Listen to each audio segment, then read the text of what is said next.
अस्सलाम वालेकुम my dear students, उम्मीद है कि आप सब ठीक होंगे। हम पढ़ रहे हैं इनकम टैक्स थ्योरी। नोट्स में से हमारे पास क्वेश्चन नंबर 7 है। इसके अंदर उसने 3 पार्ट्स पूछे हुए हैं। सबसे पहले हम इनको डिस्कस कर लेते हैं। फर्स्ट पार्ट में उसने आपसे पूछा हुआ what do you meant by rent chargeable to tax. B part में पूछा हुआ list down the income from property exempt from tax. C part में list down the income from property not taxable under section 15। तो ए part में सबसे पहले उसने कहा हुआ जी रेंट चार्जेबल टू टैक्स। लिखा हुआ rent mean any amount received और receivable by the owner of land और a building for its use और the right to use its occupation. इसको हम सिंपली डिस्कस कर लेते हैं पहले, फिर हम ज़रा इसको दोबारा से पढ़ लेंगे कि रेंट क्या होता है।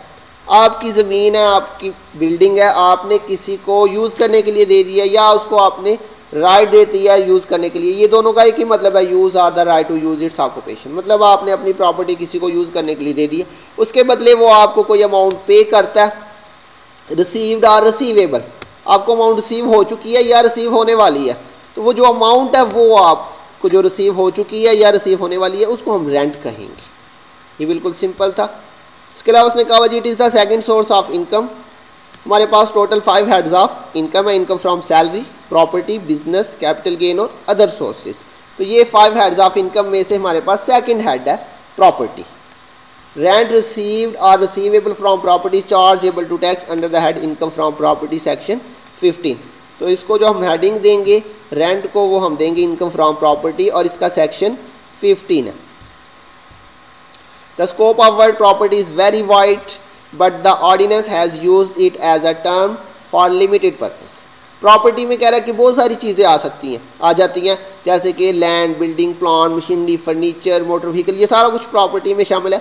लेकिन यहाँ पे टैक्स के अंदर जब हम प्रॉपर्टी का वर्ड यूज़ करेंगे तो इसमें लिमिटेड कुछ चीज़ें आएंगी, कुछ चीज़ें इसमें शामिल नहीं होंगी। Under section 15 the term property means only land and building and all other properties are excluded from the scope of property. ये उसने उसको मजीद एक्सप्लेन कर दिया कि यहाँ पे टैक्स के अंदर प्रॉपर्टी में सिर्फ 2 चीज़ें शामिल होंगी, लैंड और बिल्डिंग। इसके अलावा बाकी जितनी भी चीज़ें हैं वो प्रॉपर्टी में शामिल नहीं होंगी। लैंड क्या होता है? Land means vacant plot used for erecting temporary huts और फॉर स्टोरिंग मटीरियल। कह रहा ऐसा खाली प्लॉट, ऐसी खाली जगह जिसको हम यूज़ कर सकते हैं किसके लिए? टेम्परेरी हट्स, मतलब कोई झोंपड़ी वगैरह बनाने के लिए, कोई बिल्डिंग बनाने के लिए, और फॉर स्टोरिंग मटेरियल को स्टोर करने के लिए, उसको हम लैंड कहते हैं जहाँ पे कोई काम नहीं हुआ। बिल्डिंग क्या होती है? Building mean block of bricks और stone work covered by roof. ऐसी जगह जहाँ पे ईंट और पत्थरों से काम किया हुआ और उसके ऊपर छत पड़ा हुआ हो, तो उसको हम बिल्डिंग कहते हैं। The amount of rent shall not be less than fair market rent. जब हम रेंट की कैलकुलेशन करेंगे, किसी बिल्डिंग का रेंट कैलकुलेट करेंगे, तो हमने उसका रेंट लेते वक्त उसकी जो वैल्यू है वो फेयर मार्केट रेंट से कम नहीं होना चाहिए। इसका क्या मतलब है? फॉर एग्जांपल एक एरिया, मॉडल टाउन का एरिया, वहाँ पे एक बिल्डिंग है आपकी और उसी तरह की वहाँ पे दूसरी बिल्डिंग्स भी हैं। तो जो दूसरी बिल्डिंग है उस एरिया के अंदर, वहाँ पे लोग किराया चार्ज कर रहे हैं 50,000। मतलब आपकी जो बिल्डिंग है उसका उस एरिया के अंदर 50,000 रेंट बनता है। लेकिन अगर आप वो मकान किसी को 50,000 से कम पे दे देते हैं, 30,000 पे, 40,000 पे, या आप किसी को फ्री पे भी दे देते हैं, लेकिन टैक्स पर्पज़ के लिए जब हम रेंट की कैलकुलेशन करेंगे तो हम मार्केट रेंट लेंगे। मतलब उस एरिया के अंदर इस मकान का कितना रेंट है, आपने 30,000 पे दिया लेकिन मार्केट के अंदर उसका रेंट 50,000 है, तो जब हम रेंट की कैलकुलेशन करेंगे तो हम 50,000 लेंगे, मार्केट वैल्यू लेंगे, ना कि जिस रेट पे आपने मकान रेंट पे दिया हुआ है। अगर आपने फ्री में भी दिया हुआ है फिर भी हम 50,000 के हिसाब से रेंट की कैलकुलेशन करेंगे। ये मतलब है फेयर मार्केट रेंट। लेकिन अगर आप उस मकान को खुद यूज़ कर रहे हैं तो फिर हम उसकी रेंट की कैलकुलेशन में उसको ऐड नहीं करेंगे। रेंट चार्जेबल टू टैक्स की कैलकुलेशन के लिए हमारे पास यहाँ पे कौन कौन सी चीज़ें प्लस होंगी? इसमें हमारे पास आएगा rent, token money, forfeited, unadjustable advance, इसका आपने 110 लेना। तो इन सब को प्लस करेंगे तो ये हमारे पास रेंट चार्जेबल टू टैक्स आ जाएगा। इसको मजीद 1 बाई 1 एक्सप्लेन करते हैं। Rent means any amount received और receivable by owner of land और बिल्डिंग फॉर इट्स यूज़ और the right to use its occupation. ये वही है जो हमने स्टार्ट में डिस्कस किया, इसको मैं दोबारा नहीं एक्सप्लेन कर रहा। सेकंड पॉइंट था टोकन मनी फॉरफिटेड। ये क्या होता है इसको पहले मैं सिंपली एक्सप्लेन कर दूँ। जब आप किसी को कोई जगह वगैरह सेल करती हैं, कोई मकान दुकान, तो सम टाइम बायर कहता है कि मैं अभी आपको फुल अमाउंट पे नहीं कर सकता, अभी कुछ अमाउंट मैं आपको बयाने के तौर पे दे देता हूँ ताकि हमारा कॉन्ट्रैक्ट जो वो कन्फर्म हो जाए, और बाकी जो अमाउंट है मैं आपको वो 1 मंथ या 2 मंथ के बाद जो है वो पे कर दूँगा। अब उसने आपको फॉर एग्जांपल 1 लाख रुपया पे कर दिया, अब बाकी वो जो है 1 महीने बाद पे करेगा, लेकिन 1 महीने बाद वो कहता है कि मैंने ये जगह नहीं ख़रीदनी, कॉन्ट्रैक्ट को वो तोड़ देता है, ब्रीच कर देता है।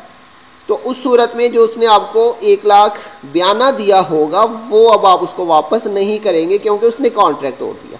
और अगर सेलर जो है वो कॉन्ट्रैक्ट तोड़ता है तो उस सूरत में उसे 2 लाख वापस करना पड़ेगा। 1 लाख जो उसने एडवांस लिया था और 1 लाख उसके ऊपर उसे वापस करना पड़ेगा। तो अगर बायर जो है वो कॉन्ट्रैक्ट तोड़ता है तो उसने जो आपको पैसे दिए थे जो बयाने के तौर पे, उस बयाने को हम टोकन मनी कहते हैं। अब अगर उसने आपके साथ जो कॉन्ट्रैक्ट किया था वो तोड़ दिया तो वो जो उसने आपको बयाना दिया था, टोकन मनी दी थी, आप उसको फोरफीट कर लेंगे। फोरफीट का मतलब होता है कब्जा कर लेना। अब ये अमाउंट आप उसको वापस नहीं करेंगे तो ये आपकी इनकम बन जाएगी, तो इसे आपने अपनी प्रॉपर्टी इनकम के अंदर ऐड कर देना। At a time of contract of sale of building और land some amount is received in advance to ensure the contract. This amount is called token money. If the buyer does not fulfill the contract, then this amount is forfeited by owner of property, which is called token money forfeited। तो ये मुझे उम्मीद है कि आपको clear हो गया होगा। तो ये आपकी इनकम बन जाएगी क्योंकि आपको फ्री में ये अमाउंट मिल गई है। और थर्ड पॉइंट है अनएडजस्टेड एडवांस। आप जब किराए के ऊपर अपनी बिल्डिंग दुकान वगैरह किसी को देते हैं तो आप समटाइम्स सिक्योरिटी के तौर पे उससे कुछ पैसे ले लेते हैं एडवांस में। फॉर एग्जांपल आप किसी को कहती हैं कि आप 2 लाख रुपए एडवांस पे कर दें। उसकी 2 सूरतें हो सकती हैं। आप उसे कहती हैं कि जब आप मकान दुकान खाली करेंगे तो ये 2 लाख रुपए आपको वापस कर दिया जाएगा, आपने किराया इसके अलावा पे करना है। और समटाइम ये भी सूरत हो सकती है कि आप उसे कहती हैं कि आप 2 लाख रुपये हमें सिक्योरिटी के तौर पे एडवांस में अभी पे कर दें, तो आपका जितना किराया वो इसमें से डिडक्ट होता रहेगा।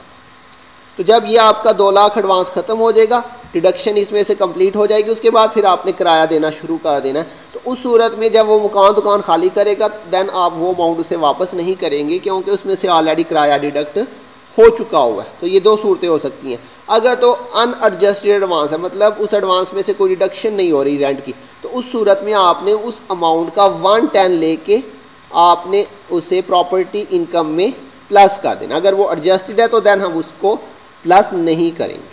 अब हम इसको रीड कर लेते हैं। Some time when a property is given on rent some lump sum amount is received from tenant if this amount is not adjusted against rent. अगर आप उसमें से रेंट एडजस्ट नहीं कर रहे उस सूरत में it is called unadjusted advance. If unadjusted advance is received by owner its 1/10 portion will be added in rent chargeable to tax. तो ये हमारा आज का क्वेश्चन था। ये अभी क्वेश्चन कंटिन्यू है। इंशाल्लाह इसका जो बकिया हिस्सा वो नेक्स्ट लेक्चर में डिस्कस करेंगे। बहुत जल्द मिलेंगे इंशाल्लाह नेक्स्ट लेक्चर के साथ। तब तक के लिए अल्लाह हाफिज़।